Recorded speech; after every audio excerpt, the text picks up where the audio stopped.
There are literally so many free VST plugins out there, so it's really difficult to know which ones are good, which ones are bad, and which ones are absolutely incredible. So today I'm going to hand it over to a new face on the channel here at EDM Prod. We've got Sam, who's going to be showing you some of his favorite free VST plugins, both the ones you may know about and some ones you probably don't know about at all. He's done some really good research, so make sure to watch this whole video, and I'm going to hand it over to him now. Hi everyone, I'm Samson Sound, and I've got a really fun tutorial planned for y'all today. We'll be going through 10 of my favorite free VST plugins. We're going to distort stuff. We're going to analyze stuff. We're going to travel to space. And as part of this, guys, we're giving away a free downloadable resource from EDM Prod, the EDM Starter Kit, which is a collection, as you can see here, of a bunch of great samples, drums, synths, 808s, FX, Foley, that you can use for producing pretty much any genre of electronic music. Also included in that is 128 really great Serum presets, so be sure to peep that, guys. Number 1. Alrighty, y'all. So to start off, I wanted to dive into a really fun one. Sample Science has a really cool bundle of 19 free different instrument plugins, and each one kind of has their own cool interface. And this first one is just sort of like, I think there's maybe 90 or so loops of these kind of spacey alien sounds.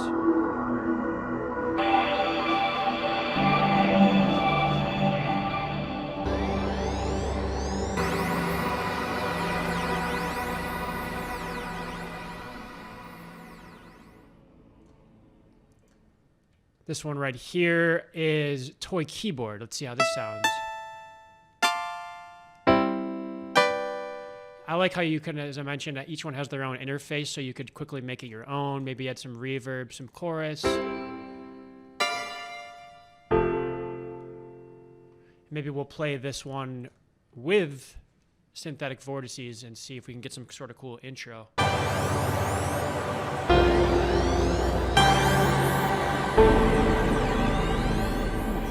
There you go. Spacey alien movie intro already created.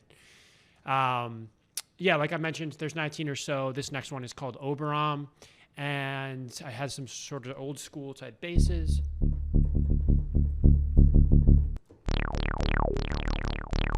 Number 2. Now we're on to Fresh Air by Slate Digital. Currently being given away for free. Hopefully that lasts for a while. This is just going to add some really nice, smooth, high-end and presence to, say, a vocal, a lead element. So a lot of times I'll get something from YouTube sounding something like this. Many blessings and miracles are coming into your life. Add a little bit of fresh air to it and compare. Many blessings and miracles are coming into your life.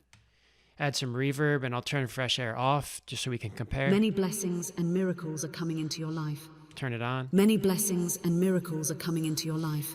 So it's going to bring it right to the front of your mix. And you could even use this on an entire master on a bus. Just as another example here, I have sort of like a song sketch pre-master here sounding like this. Now I'll add some fresh air to compare. And I like that quite a bit more, so I'll probably be using fresh air on my master chain quite a bit this year. Number 3. Next up, guys, we've got Podolsky by Ubik. This is a very interesting virtual analog synth.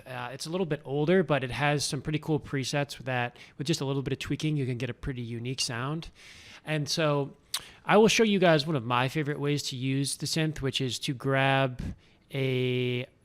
on the arpeggiator tab, essentially, and make an interesting midline. So if I just draw in a C note here, this is going to repeat over the course of a bar 16 16th notes here, and I'll just start to draw in a melody.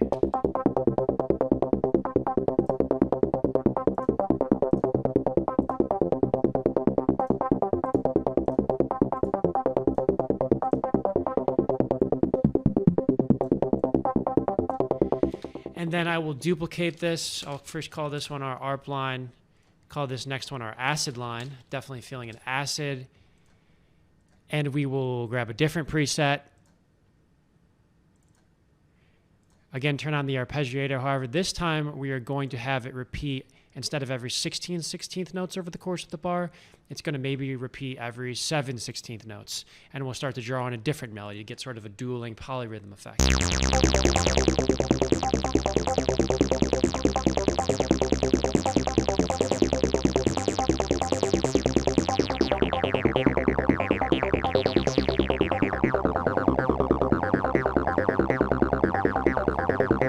And there you have it. Now you're ready to make some epic trance, some hypnotic techno. Go crazy with it. Number 4. Next up, guys, I've got an audio denoiser here from Blue Lab. This is the best free tool I've found for cleaning up background noise from audio recordings. Just as an example here, I've got some chimes that I recorded when I was in a gift shop.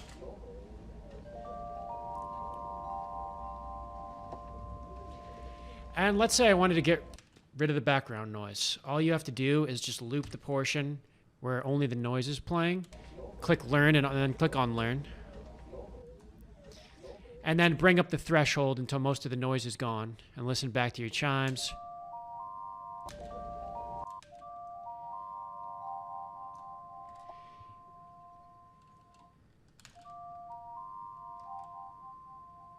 Now it's mostly gone. And yeah, this is an essential tool. I mean, in my opinion, if you're not constantly recording stuff around your house, in the woods, denoising it, resampling it, you're missing out big time. A lot of the best samples in my library come from that process. And yeah, it just seems like every time you put it in one of your productions, like the universe likes it or something, it just always seems to work out. Number 5. Next up is G-Clip. I'll keep this one short and sweet, but basically this is a hard clipping VST that's nice and visual. It's going to allow you to save some headroom on certain channels, particularly works well on drums or things that are very transient-y. So if I just play this loop here from a Noisia pack and then start pulling back on this knob, you want to pull back until you start hearing some artifacts and then back off a little bit. So now it's shaving off all the transients above that point, except it sounds the same as before. When we turn off G-Clip, turn it on. So it's indistinguishable from the original version, except let's look at our peaks now. With it off, peaking around -1, and with it on, we're peaking at -6. So we've saved 5 dB of headroom.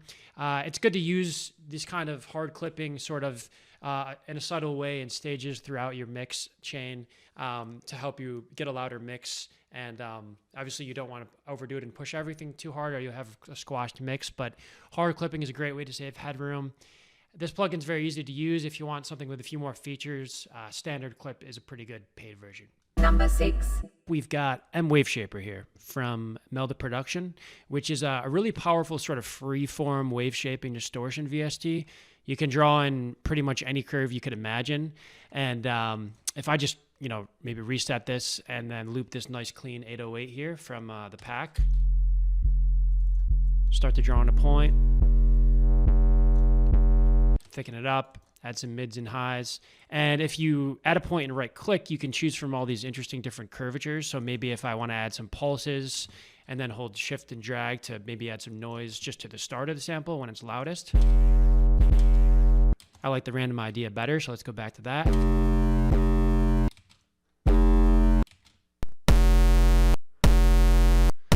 There's a randomizer button if you're lazy.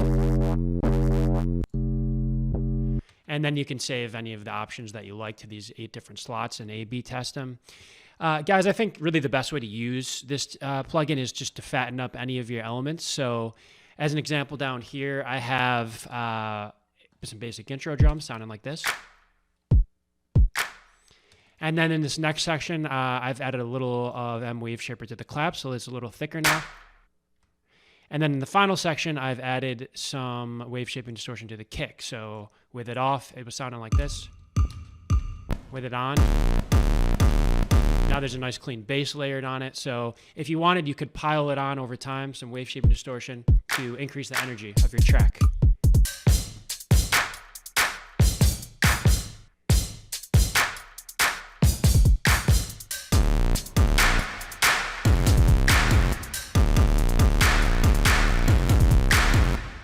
Number 7. Next up, guys, I've got Crush here by Titric, which is a really nice bit crushing VST, kind of just continuing with the theme of distortion. Say you've got a basic top loop that's sounding a little generic. You can start to play with these. This is going to reduce the sample rate and the bit depth of your audio. However, it's going to give you some interesting textures in return. And if you kind of, again, if I just turn it off with a kick and back on,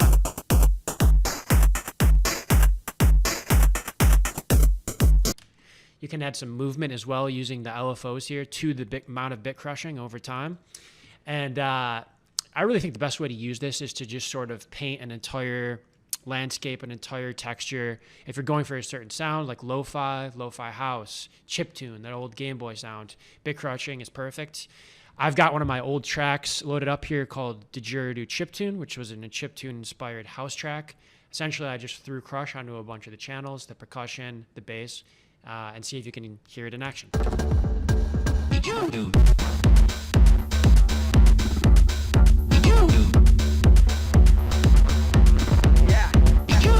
Number 8. Now let's go on to Paul X Stretch, which is a really great tool for, as you'd guess from the name, dragging out samples way longer than many DAWs will let you. So as you can see here, if I try to drag this out, it stops me right there. Paul Stretch will allow you to drag out samples essentially infinitely. But better than that, it's really good for sound design. Like if you're making like ambient type chill out music with long pads and drones, you can get super creative with it. So just let's say we had this vocal reverser from the pack, but we wanted to maybe resample it, make it our own. We could start playing around with maybe the pitch a little bit. Now it sounded like a nice, peaceful, simple pad drone. You can play with this frequency spread knob to get a little bit of pitch blur.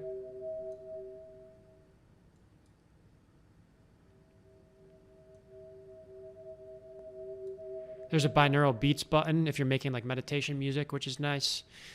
And what I'll do is I will just stretch this out a little bit and render it out so you guys can see what the waveform now looks like. I'll just call it simple pad drone.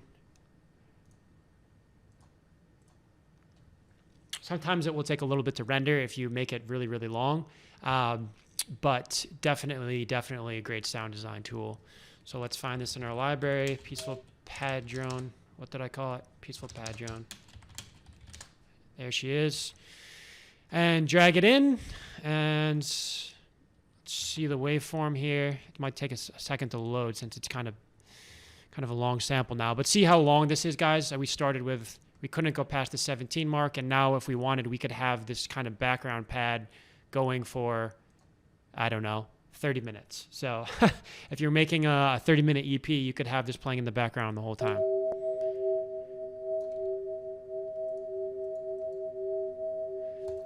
Number 9. Next up, guys, we've got Vital, which is a pretty popular free synthesizer that's got some decent sounding presets if you're looking to get started with wavetable synthesis, throw a bunch of effects on, write in the synth, use your traditional mod matrix. What I do like is that the synth is highly visual, and it's kind of considered by some to be Serum light, which I think is maybe fair. I do think Serum is slightly more powerful and also less CPU intensive. But what maybe I'll do is just show you one of my favorite personal ways to use the synth, which is, let's say I'm starting out writing some chords for my track.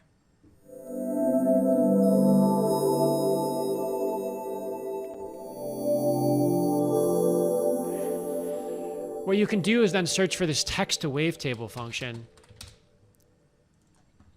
And this is going to allow you, if you right click here and type in any words that come to mind, it's going to allow you to say, let's say, the universe is beautiful. Press enter. And now it's going to give you the Daft Punk vocoder effect tuned to these chords. The universe is beautiful. Maybe over here we'll say something else. I don't know. I love it. I love it. I love it. I love it. I love it. I love it. I love it.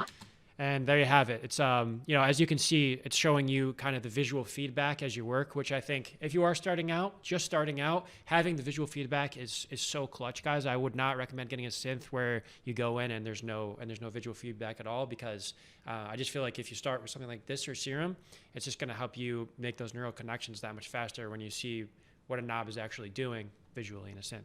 Number 10. Now we're on to Voxengo Span, which is a very popular free spectrum frequency analyzer. Really love this tool for just zoning in on the lows, the mids, the highs, and figuring out what's going on in your mix, comparing it to some of your favorite tracks. In this project file here, I have 2 of the loudest mastered tracks that I know of loaded up, and their respective genres. The Lost Kings remix of Vance Joy's Wasted Time in the blue, which is around -2 RMS, which is very loud, and then Sudden Death's Dream Sequence, a bass track, which is around 0 RMS, which is extremely loud. So let's just say I wanted to compare the frequency curves and figure out why one is slightly louder than the other.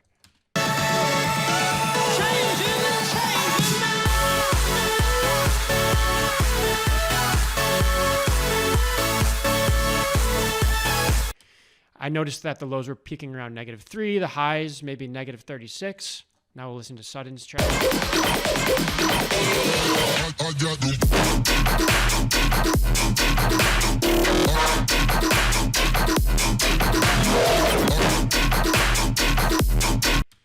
Also peaking around -3 in the lows, maybe slightly higher. The highs were around the same, but it looked like he was pushing his mids, his mid highs a little bit more. So that might be one learning for your mix. Also, you can get very surgical with this, change some of the settings. Right here, you can switch it to mid side mode and then solo either the mids or the sides. So let's say we listen through, but only look at the side information in the track.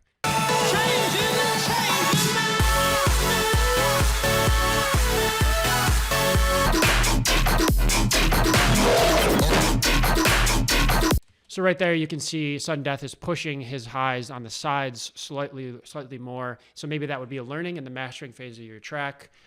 You know, you could push your sides slightly more and possibly get your track slightly louder. Finish. Alrighty, friends, that's it for today. I hope you guys learned some stuff. Hope you got a few plugins you're gonna go pick up. And I would just say if there is a couple of these that you're thinking about picking up, it's worth doing a quick Reddit search and looking for similar plugins that other people like. You know, everyone has different preferences, and it might be worth spending an extra $40, $50 if there's a paid version that you think looks a little better as you compare maybe a couple of YouTube tutorials. And other than that, I appreciate you guys watching, and I look forward to the next one. Peace.